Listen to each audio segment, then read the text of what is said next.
Estás escuchando Metacreativos, un podcast que te inspira a generar contenido significativo y propositivo al mundo. Mi nombre es Omar Escobar y estoy aquí para ayudarte. Hola, sean bienvenidos a su podcast de Metacreativos. El día de hoy, en nuestro primer episodio, vamos a platicar un poco acerca de la importancia de la renovación de las industrias.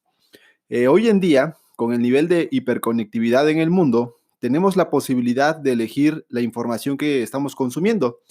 En nosotros está si queremos consumir noticias que nada más alteran nuestros pensamientos y emociones, o si por el contrario queremos consumir información de valor que nos ayuden a darle una nueva perspectiva a nuestros proyectos. Y es eso precisamente lo que queremos lograr en Metacreativos, brindar información de valor a toda nuestra comunidad. El día de hoy, renovando industrias, es un tema del cual quiero platicar porque es una gran oportunidad que tenemos enfrente, la oportunidad de transformación. Si esta fuera una clase de gestión de proyectos, comenzaríamos hablando de 4 etapas de gestión en una organización.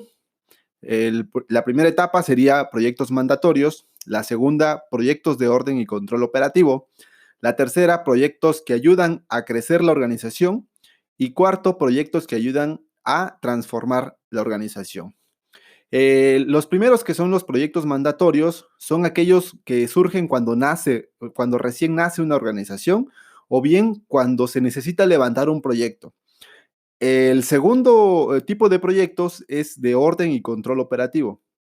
Esto se debe cuando se necesita implementar nuevos sistemas para fortalecer la organización y posteriormente los proyectos para crecer son precisamente eso, aquellos que están dirigidos a incrementar los números de los resultados que otorga la organización y finalmente los proyectos que ayudan a la transformación de la organización, que son aquellos que quiebran completamente la cultura organizacional de una manera disruptiva para generar resultados más agresivos.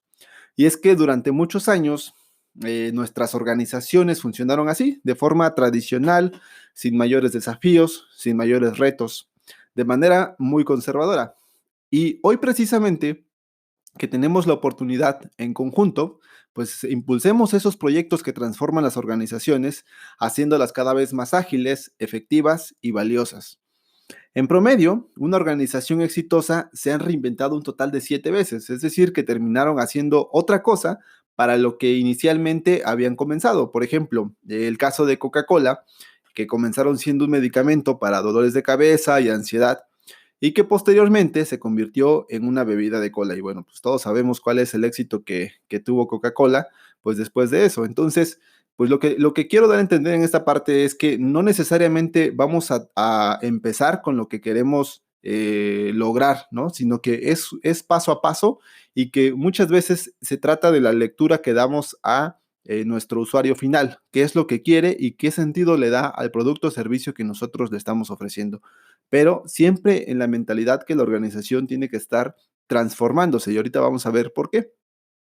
Y es que esta aceleración de los cambios que vivimos en este año 2020 ya los veníamos viviendo, solamente que con menor intensidad. La pandemia del coronavirus fue un catalizador únicamente que vino a acelerar todas estas transformaciones y pues a nuestras organizaciones de forma obligada, ya sea empresas, ya sea sector público o ya sea en nuestra vida personal. Por ejemplo, el gobierno pues nunca había tenido esta transformación a un trabajo remoto y digital. Cuando íbamos a pensar que el gobierno se iba a retirar de las oficinas públicas para poder hacer un trabajo pues remoto, ¿no? Cuando pues prácticamente creo que es de las industrias pues más retrasadas en el tema de digitalización. Eh, Hay un concepto que se llama fast forward, que es precisamente el cual menciona que nuestros abuelos que vivían en un año, los cambios que estamos viviendo hoy tan solo en un día. Entonces, imagínense la velocidad en la que vamos, imagínense la velocidad en la que están cambiando las cosas, en la que está cambiando el mundo. Entonces, en medida de eso, pues también nosotros debemos de seguir cambiando y acelerando y tener esa cultura y esa mentalidad de que el día de hoy no vamos a ser la misma persona que el día de mañana y que el día de mañana que el día de pasado mañana. Entonces, tenemos que estar en constante transformación, tanto personal, tanto profesional, como en nuestros negocios, como en nuestros proyectos y como sociedad en general debemos empezar a tener pues esa cultura.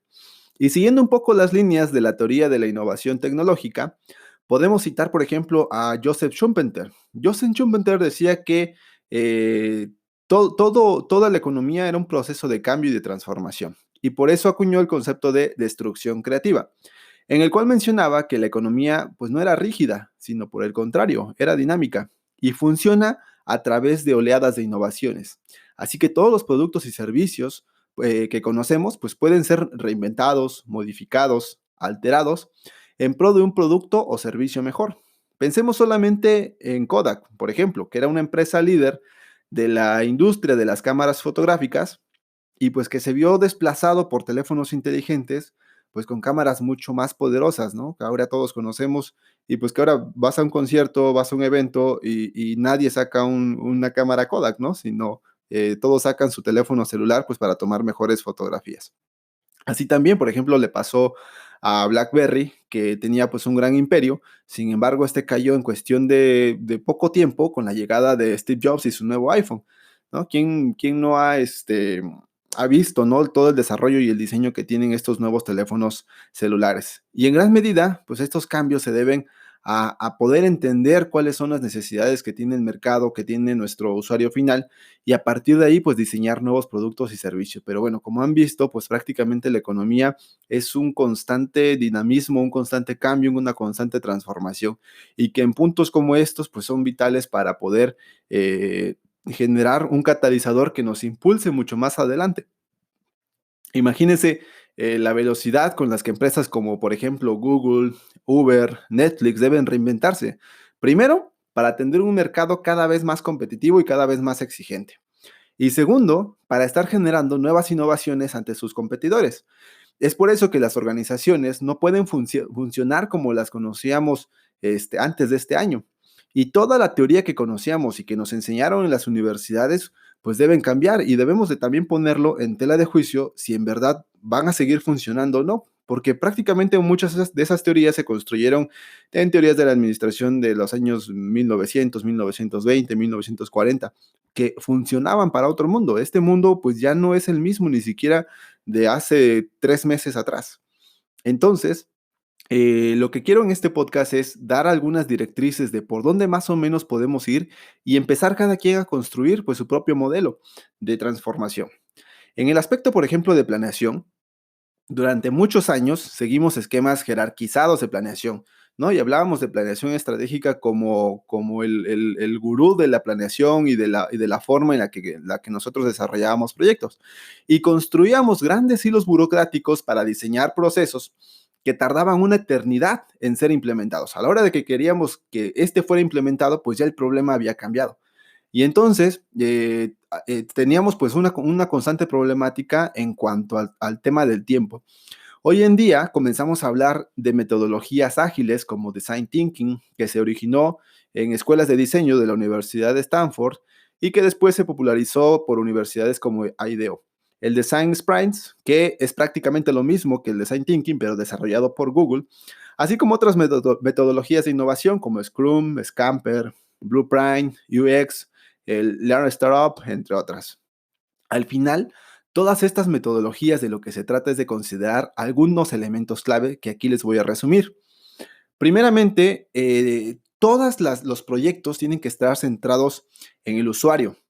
Es decir, que todo producto o servicio debe estar pensado y repensado en el usuario final, en la forma en la que éste lo usa, en cómo lo aprecia, en cómo lo ve, hasta cómo experimenta con él, para que a partir de esa experiencia, pues nosotros podamos ir mejorando estos productos y servicios para ofrecer un mejor resultado. El segundo punto que debemos considerar es la experimentación. Es decir, debemos empezar a generar una cultura de prototipos. Es decir, generar pequeños proyectos que muy rápidamente puedan testearse si son factibles de llevarlo o no llevarlo a cabo. Para recordarles un poco, todo proyecto debe de ser viable, debe ser factible y sobre todo debe ser deseable, porque muchas veces pecamos en decir, yo tengo un proyecto, tengo un plan y lo lanzo, pero al final, ¿qué sucede? que nadie lo usa, ¿no? Entonces, la experimentación me sirve para eso. Voy lanzando pequeños proyectos y voy viendo qué es lo que sí me funciona y qué es lo que no me funciona. Y en mi mente voy generando esa cultura de prototipo para ir mejorando poco a poco en atención al usuario, ¿no? No tanto a lo que yo pienso que pueda funcionar, sino a lo que realmente funciona. Y tercer punto es la co-creación, es decir, se trata de ir generando productos y servicios en coparticipación con los stakeholders, es decir, con los involucrados de manera progresiva. Ya sea que les beneficie o que les perjudique, hay que considerar a los involucrados. En la medida en que nosotros generemos mayores consensos con estos involucrados, pues vamos a tener una mejor pauta de hacia dónde redirigir mi proyecto, ya sea en el sector público, en el sector privado o hasta un proyecto personal. Con esta mentalidad como cultura, es posible que toda organización pueda adaptarse a los cambios, es decir, ir de manera ágil y rápida, adaptándose a la forma en la que se está transformando el mundo y comenzar a trabajar de manera más colaborativa. Anteriormente decíamos, bueno, tratábamos el trabajo como un esquema de 8 a 5 y eso era el trabajo. Hoy en día, pues estos muros de las oficinas pues prácticamente se han derrumbado. Ahorita pues hay mucha gente trabajando desde casa y esto pues genera una mayor colaboración y una mayor comunicación. En algunos otros temas hemos hablado sobre la comunicación asincrónica, que prácticamente es muy útil en el tema de productividad remota y digital, para fomentar precisamente la colaboración y derrumbar esos grandes hilos burocráticos o esas barreras burocráticas que tenían las organizaciones en el pasado. Ahora bien, la segunda etapa consiste también en cambios organizacionales para destruir esos hilos burocráticos que existían en las organizaciones y que son tan tediosos. Regularmente nos enseñaron que para realizar una organización necesitábamos de estructuras orgánicas. Sin embargo, esas enormes pirámides organizacionales son imposibles de moverlas al ritmo de los cambios que están sucediendo actualmente. Entonces, es aquí donde entra un concepto denominado holocracia. La holocracia es un sistema organizacional que funciona en organizaciones ágiles y adaptativos. Para esto, bueno, primero debimos haber cambiado nuestra cultura organizacional previo al tema de experimentación, de centrado en el usuario, de co-creación. Una vez que tenemos esa cultura, entonces sí podemos transitar hacia organizaciones ágiles y adaptativas en formatos de holocracia. De lo que se trata es de colocar el propósito en el centro de la organización. Es decir, mucha gente ya no está en función de un líder, sino en función de un propósito. ¿Qué es lo que quiero? Yo lo que quiero es cambiar al mundo, quiero mejorar la salud de la población, quiero combatir la corrupción, quiero, no sé, dejarle un mejor mundo a nuestras próximas generaciones. Entonces, lo primero que debemos hacer es poner el propósito en el centro de la organización, ¿sale? Todos vamos a enfocarnos en este propósito. Alrededor de ese propósito, entonces ponemos nuevos círculos y nuevas metas que mediante tensiones vayan cambiando y se vayan moviendo de acuerdo a las necesidades del usuario final. Y es que anteriormente en las organizaciones rígidas las funciones de un área se hacían igual durante años, lo que limitaba la posibilidad de transformación, sumado a que se tenía que pedir autorización del jefe y el jefe del jefe, y así se iba rotando hasta hacer una bola de nieve interminable. Entonces, con este formato de holocracia ponemos el propósito en el centro y ponemos múltiples círculos, es decir, grupos o teams alrededor de ese propósito con nuevas metas. Y entonces, en la medida en que nosotros tengamos muy claro cuál es el resultado de ese círculo, entonces va a ser más factible que nosotros pongamos ese círculo en función del resultado que queremos. Y cuando se logre el resultado que queremos, entonces entra un punto de tensión para transformar ese círculo a un nuevo círculo. Y así nos vamos transformando la organización prácticamente pues día con día. Y entonces pues vamos logrando el propósito que estamos buscando. Y así las funciones que a lo mejor un círculo tenía en un mes ya no van a ser las mismas funciones que va a tener la próxima semana y que la próxima semana. Y estas van cambiando y se van rotando. Al igual que los equipos se van rotando. Y por ejemplo, una persona no necesariamente o obligadamente tiene que estar dentro de una dirección general, ¿no? Sino que puede estar en múltiples círculos. Esa es la ventaja de este tipo de organizaciones que tienen un sentido de transformación ágil. Ahora, pensando también un poco más a futuro, muchos de los empleos que hoy conocemos pues comenzarán a perderse porque comenzarán a ser reemplazados por algoritmos. Entonces también desde ahí es necesario que desde ya comencemos a cambiar nuestras habilidades, a pensar qué nuevas habilidades debo y puedo adquirir, porque estas habilidades serán destruidas en un futuro. Bueno, algunas habilidades serán destruidas en un futuro y por eso el auge de una nueva economía que el Banco Interamericano de Desarrollo denominó como economía creativa o economía naranja, en el que el principal insumo del ser humano, escúchenlo bien, el principal insumo del ser humano que no puede ser sustituido por una máquina será nuestra creatividad. De ahí también la idea de la que parte Metacreativos, de impulsar a esa nueva fuerza trabajadora del futuro que con la ayuda de la creatividad pues nos ayuda a generar nuevos modelos de economía. Y para ir concluyendo, necesitamos entonces cambiar urgentemente nuestras organizaciones. Necesitamos cambiar nuestra mentalidad. Necesitamos cambiar nuestra cultura desde ya. Desde la forma en que trabajamos, los productos y servicios que ofrecemos, la forma en que nos organizamos, porque una vez que regresemos a esta nueva normalidad, muchas marcas que conocíamos ya no serán las mismas. Algunas ya no estarán, otras serán nuevas. La pregunta será, ¿cuál queremos que sea nuestra empresa? ¿Las que van a terminar destruidas o las que, por el contrario, van a terminar transformadas? Muchas gracias por escuchar este podcast. Espero que les haya sido de gran interés. Nos estaremos escuchando en nuevos episodios. Síganos en nuestras redes sociales. Estamos en Facebook y en Instagram como Metacreativos. Mi nombre es Omar Escobar y hasta el próximo episodio. Chao.